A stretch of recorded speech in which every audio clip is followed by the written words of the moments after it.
Good evening and a very warm welcome to First Issues, as tonight we discuss South African business etiquette.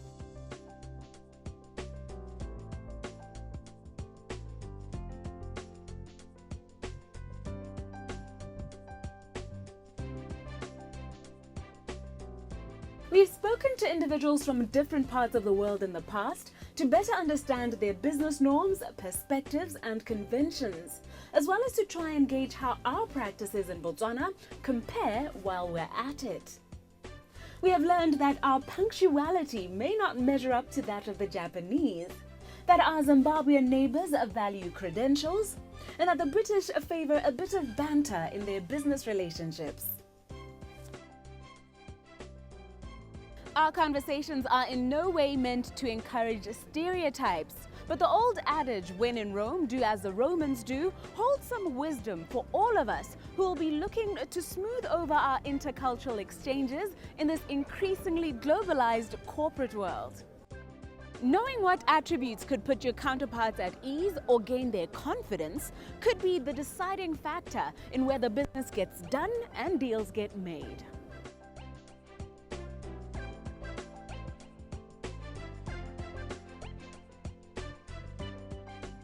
Our focus this evening, as we said earlier, is our neighbour South Africa, the Rainbow Nation, a country with a notoriously dark and divisive political past, a melting pot of cultures and a dominant economic power on the African continent despite recent blows to its currency. It could be that you have considered following suit and setting up or expanding your business enterprise in neighbouring South Africa. And tonight we discuss the business culture and climate of said country to help you along your way.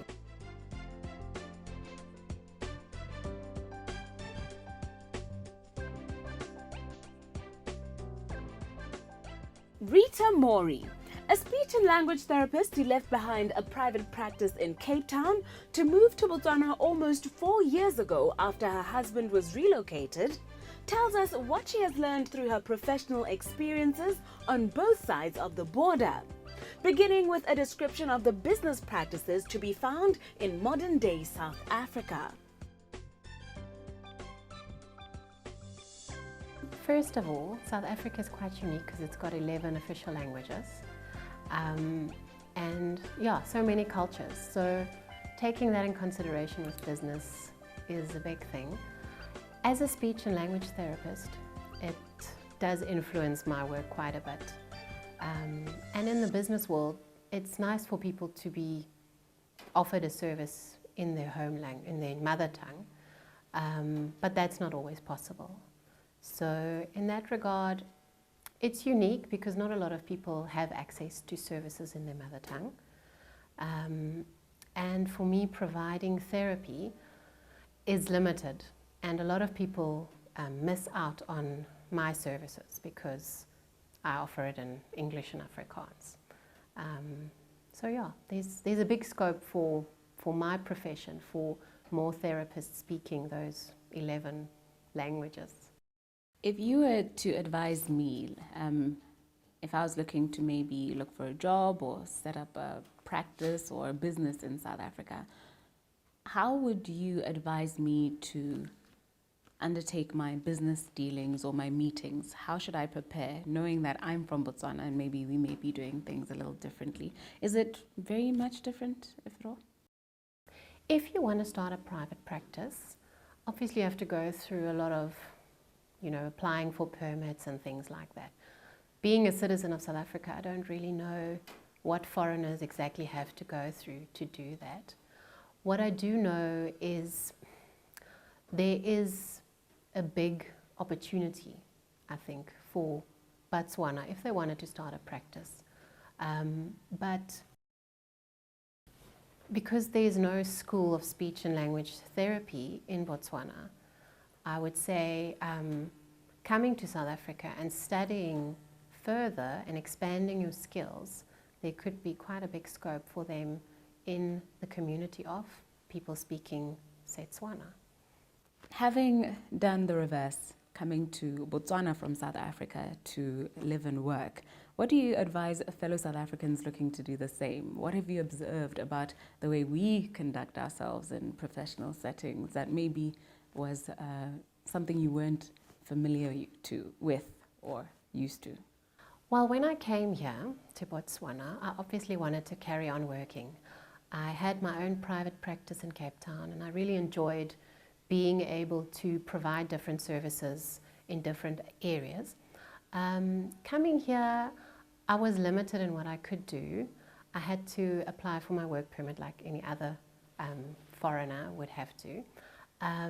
But I had to be employed by a local speech and language therapist, and there are very few of them around, but I was lucky to be able to have that opportunity.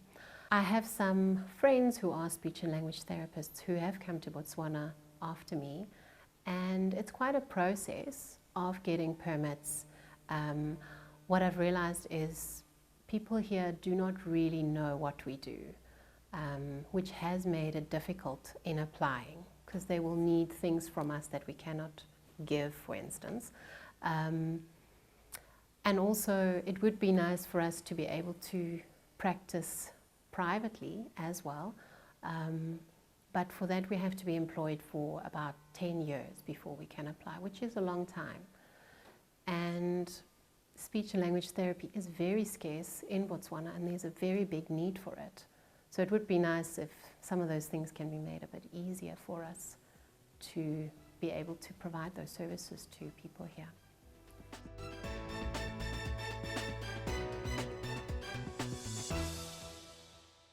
Welcome back to the program, as in this segment, we discuss South African business etiquette. Before the break, our guest, Rita Mori, had said that there is a demand for private speech and language therapy practices in Botswana, but that because the profession is not fully understood, the requirements put forth to get a visa can sometimes be mismatched.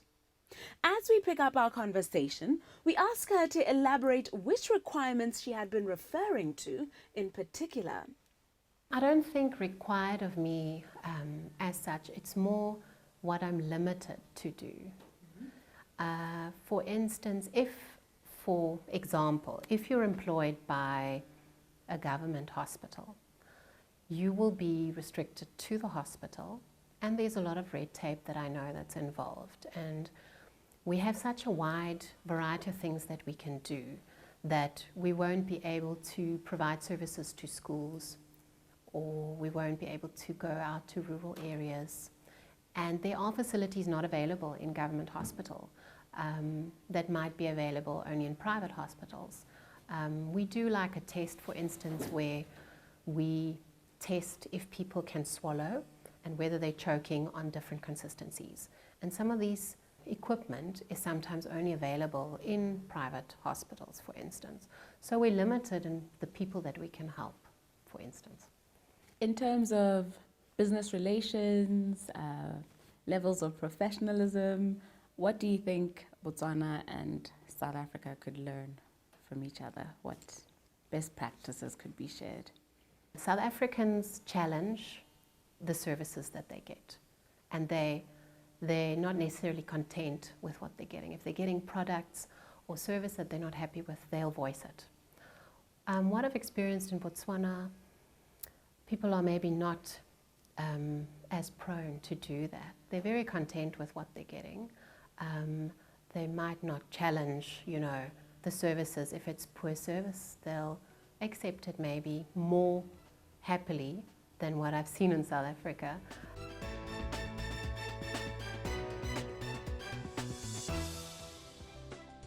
Welcome back to the program, as now, in what is coincidentally the month in which the Botswana Environmental Assessment Practitioners Association, BIAPA, was launched, we try to spark some environmentally conscious discussion. Many organizations have never considered going green, as they say, wouldn't know where to start, do not grasp the importance of doing so, or don't fully understand what is meant by environmental pollution to begin with. Most could take a page from corporate giants the likes of Walmart, Tesco, Unilever, Marks & Spencer, and General Electric, who have made tackling environmental waste a key economic driver. Not purely out of the goodness of their hearts, mind you, but because of the simple yet powerful realization that when we prevent physical waste, increase energy efficiency, or improve resource productivity, we save money, improve profitability, and enhance competitiveness. Marks & Spencer expected to spend £200 million in the first 5 years of their 2007 Plan A sustainability program, but ended up generating £105 million in 4 years, according to a company report. For Botswana, a country profiting from having unsullied natural landscapes through tourism, we should all appreciate that all forms of environmental pollution, be it air, land, light, noise, thermal, visual, and water pollution, could hurt us in more ways than one. The damage done to our environment impedes our ability to source clean food and water from it. The big five and other animals that we pride ourselves in also suffer as a result of the denigration of their sources of food and shelter. The 6 billion pula generated by people last year and expected increases to GDP contribution by tourists who come from far and wide for our untouched natural landscapes would also be in jeopardy, including the over 32,000 direct jobs generated by our tourism sector. This is doubtfully the legacy Botswana is working towards, having been a pioneer in conservation efforts on so many fronts. We speak now to both a professional environmentalist and a nature lover to get us all thinking about the ways in which we can be greener in our organizational, promotional, and other activities. Batswana, they take a lot of things about environmental conservation for granted. You know, just from a simple thing as having your can of Coke and then just throwing the can everywhere. That is just a bad practice. You know, it should start with very small things. It should start from a personal level, and then we can move to the government, to the communities out there. You know, step by step, we'll get there with the right education and awareness. The environment is life. Without the trees, without the rocks, then that will be the end of life as we know it. If we can look at what is going on right now with the Bots 50 celebrations, you know, rocks are being painted, trees are being painted, and that is very bad for the environment because the paints that are being used in these decorations, you know, we call them decorations, they contain very toxic substances that can affect the environment and our lives in major ways. Because let's take calcium carbonate, for example, that is found in most paints. It contains a lot of salt that when in contact with the soil, with the trees, it can cause deforestation. That means we won't have any more trees. You know, it can get in contact with underground water. And for a country with a serious water shortage, we cannot afford to have contaminated underground water. What then should be kept in mind in the promotion of this and other events or even products? What other more sustainable ways can our environmental officer recommend? You know, we should really think of eco-friendly ways of advertising our products. Let's utilize our social medias. Let's reduce our usage of paper. Let's reduce our usage of ink, because if you go around every day, there's lots and lots and lots of big posters advertising different events on a weekly basis. Those materials, when they're being disposed of, when the ink commingles with the underground water, for example, then they will cause major damage to the environment. You know, even just the usage of paper. When you use paper, it means you are cutting down trees. And if we use many paper, then in the end, we'll end up having no trees at all. A future without trees would be very bleak indeed.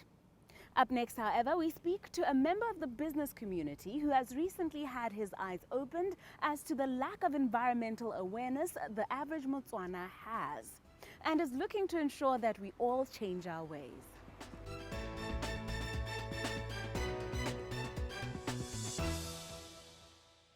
Welcome back to the program. Numerous corporations around the world have implemented some innovative and sustainable advertising practices. We're talking about everything from billboard bamboo gardens, wind-powered displays, solar-powered presentations, completely biodegradable signs, and so forth. Recent Independence Day promotions around the country, in which big trees that have stood for decades and green hills and landscapes are being raised down or painted in loud blue, black and white paint, have had some people questioning how environmentally conscious we as Botswana are in our promotional campaigns. Could it be that because we have such an abundance of natural flora and fauna, we take such resources for granted in pursuing other aims? Bilise Khororane, a nature enthusiast, raised the following concerns. One of the things that concerned me just driving around in the past couple of months was the extent to which we are degrading our environment by painting it blue, black and white in celebration of our forthcoming 50th anniversary. I mean, if you see a tree being painted blue, black and white, how is it really going, how are you going to get rid of that paint? That tree will have to die. We've seen hills, rocks, things being painted blue, black and white. You can't get rid of those colors. Even if you try and get rid of the paint, what's going to happen to the vegetation around that? So we're basically destroying the environment by trying to decorate or whatever we are trying to achieve by painting everything blue, black and white. It's first of all, it's unsightly. You can just see blue, black and white on a hill. It just stands out. It's out of place. If you think about the towers that were built all around town for mobile operators, they had to make them in some form of a tree feature so that they don't stand out like a sore thumb. It's basically to try and blend into the environment that you are in. So with this campaign, we don't seem to want to blend in with the environment. We're actually introducing foreign colors, foreign elements into our environment. And it's actually something that is, I believe, is happening out of people not being aware as to them deliberately doing it. So I think we need to raise awareness. We need to raise awareness. People have to be environmentally aware. Our environmental officer and our nature lover may find, however, that tempering Batswana's enthusiasm for this manner of celebration may be difficult, as a conversation with Bot 50 coordinator Charity Khotlafela revealed. Re le ba Bot 50 sengwe sa dio tse leng gore re di eteleditse pele mo go ipeleleng dingwaga tsa rona tse di 50 ke gone gore re bone re phaphasela ka mebala ya flaga ya rona, mebala ya blue, black and white. Jaanong go phaphasela mo ke go phaphasela mo e leng gore re go bona mo diaparong kapari ya rona e leng gore re tla be re apere jalo mebala ya Botswana.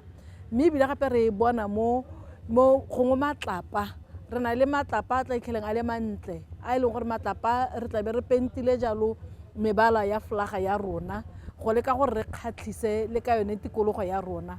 Le ditlhare, go na le ditlhare tse o tla itlheleng di eme sentle le dithito tse di telele tse e leng gore le tsone hela jalo re leka gore re di penta ka flaga ya rona. Ke gore maikaelelo ke gone gore e re le ha o tsena ka lehatshe la Botswana o tsena ka any entry point, a o tsena ko Boramatlabama, a o tsena ka bo Tlokweng, a o tsena ka bo Mamuno, ha o tsena jalo le ha o driver jalo mo sekgong bo kgona go bona setlhare se pentilwe ka flaga ya Botswana, bo kgona go bona le gongwe matlapa a pentilwe jalo go mo ka bo gone go ira gore o ipotse gore go ha kante go iragalang.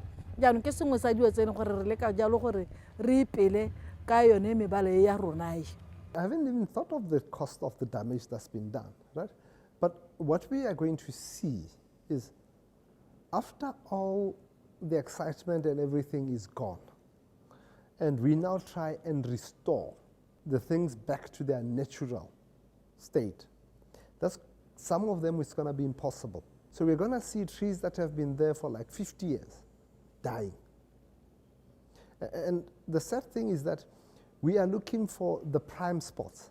We're looking for like a real village feature, the big tree in the center of the Khotla. That's the one that we are painting blue, black, and white. That's gonna go. Because the only way of getting rid of that is either to remove the bark of the tree or apply some foreign element that will eat away that paint. That will kill the tree. What then does Mr. Sokhorwane propose as the more eco-friendly way to do such campaigns?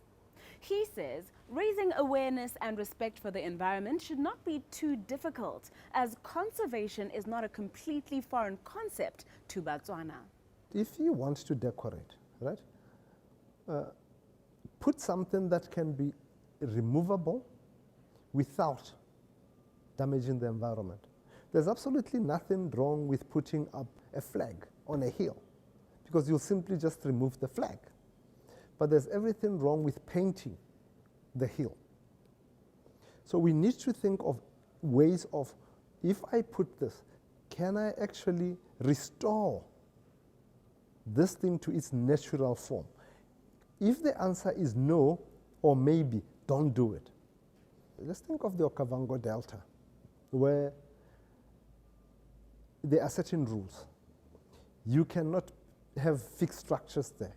There's so many things that you cannot do. So this is not foreign to Botswana.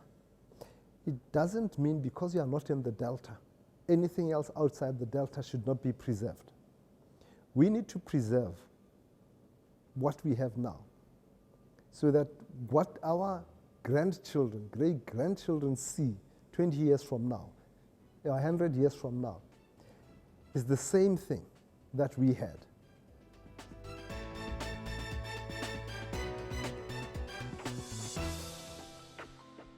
To conclude this topic, we took the discussion to the man on the street, looking to find out what the average Motswana thinks. Go na le dikgang tse dingwe tse di ka lalang di sa re robatsa. Kgang ya gore batho ba penta mantswe, ba penta dithare, ba penta eng mebala a folaga ya Botswana. Ke kgang ke dumelang gore nna le wena re a itse gore go penta Batswana ebile ba penta ba itumetse ba ipela ba sa re ba a senya ga ba lebelele ditlamorago di pela tse di kalo ebile ga ba di itse. Ke dumela gore ha re mo molepolole motse setoropo so re leka go kgabisa ha ne go dirilwe ke le go dikgaolong tsa bo salajwe bokae nka be ke dumelana le bone gore go kgoreleditse tikologo gore bajanala ba ka tla go akola se batlang go se bona.